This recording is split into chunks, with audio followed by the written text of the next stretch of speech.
Non loin de la ville flamande de Gand, est mené un essai sur des peupliers génétiquement modifiés. Ces arbres sont manipulés pour rendre leur bois plus faible. De cette manière, on veut rendre plus facile la transformation de ce bois en ce qu'on a coutume d'appeler des biocarburants, dans le but de faire fonctionner des voitures. Des chercheurs de l'Institut flamand de biotechnologie, le VIB, affirment que ces peupliers contribueront à la lutte contre le changement climatique. Mais cela est-il vrai ? Quel est l'impact de plantation à grande échelle d'arbres génétiquement modifiés ? Depuis des décennies, les industriels et les chercheurs essaient de découvrir un procédé permettant la transformation du bois en carburant.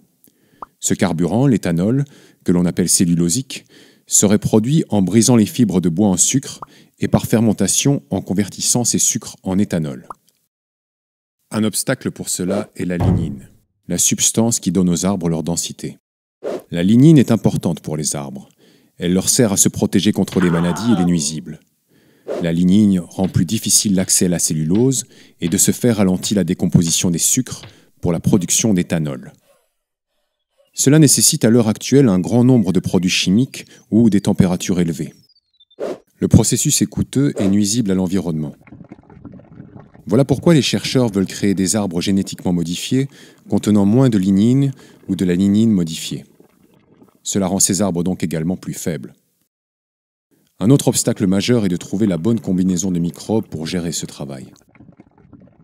Des super microbes génétiquement modifiés sont mis au point à cet effet.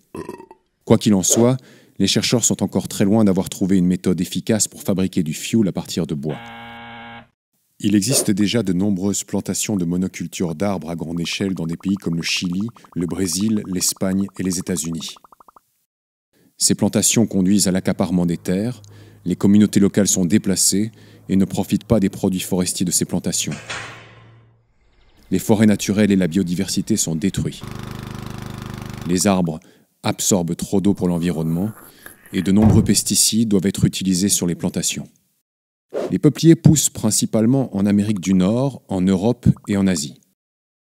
Mais la propriété de réduction de lignine peut également être appliquée à d'autres espèces, telles que l'eucalyptus ou le pin. Ces monocultures d'arbres génétiquement modifiés seront plantées en particulier dans les pays où la terre est peu chère, certainement pas en Belgique. Les chercheurs ont suggéré qu'on utilise les terres marginales pour les plantations destinées au carburant.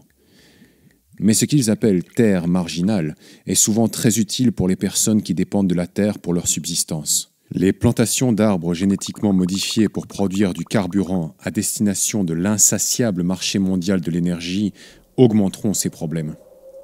Le pollen et les innombrables graines de peupliers sont disséminés par le vent sur de grandes surfaces.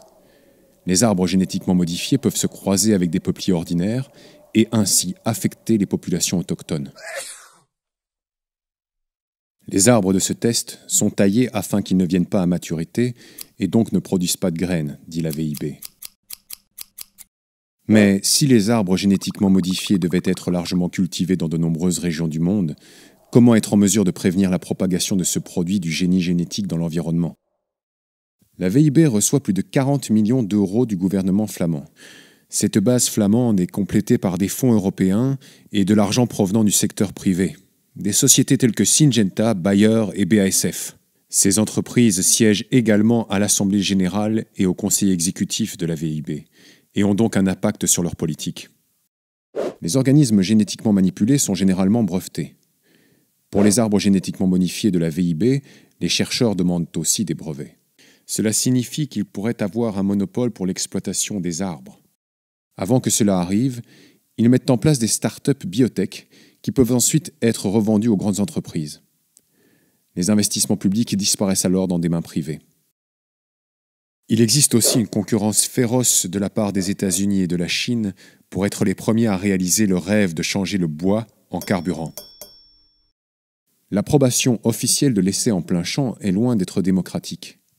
En désaccord avec les règles, il n'y a pas eu de réunion du Conseil consultatif belge de biosécurité pour fournir des conseils aux ministres, ni un vote formel. Et cela alors que seulement 3 des 12 membres étaient en faveur de l'essai, 2 contre, et que les autres se sont abstenus. Les préoccupations des experts de biosécurité qui ont voté contre ont été ignorées. Des centaines de civils ont fait des objections à l'essai. Pourtant, l'essai a reçu le feu vert des ministres belges. Cela grâce au lobbying de la VIB, qui est aussi active à affaiblir les règles européennes pour l'évaluation des risques environnementaux des arbres génétiquement modifiés.